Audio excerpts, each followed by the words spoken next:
Morning guys, this is day 3 of the dismantle, still going. Today I actually forgot my socket set, which is really great.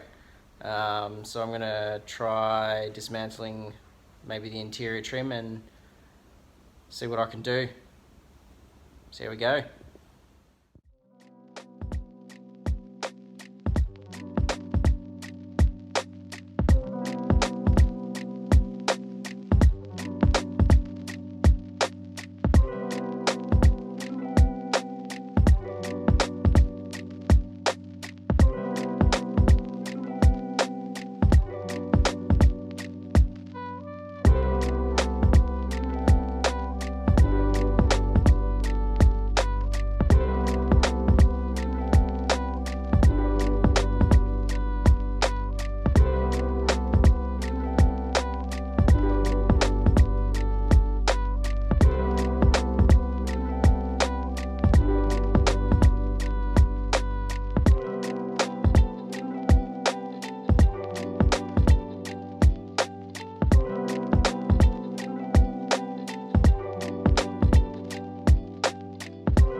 So I've stripped off the door trims, dashboard's floating,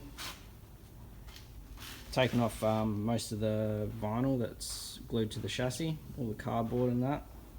I've taken all the trim panels off, still got these lower ones here to go, but hopefully we'll get to that next time. So today I managed to strip most of the interior. The dashboard's pretty much floating. Just got to take that out next week. Hopefully I'll have some little label tag things to label all the wiring. Yeah, thought I'd take you guys through how I'm organising the parts for the moment. So I'm chucking everything in individual little bags and marking them up. So left hand seat nuts, all that sort of stuff, and then what I'm doing is I'm chucking it in and organising it by front, exterior, interior, etc, etc, and I'll just keep going until I run out of room basically. Yeah, so hopefully everything is where it needs to be when I go to find it.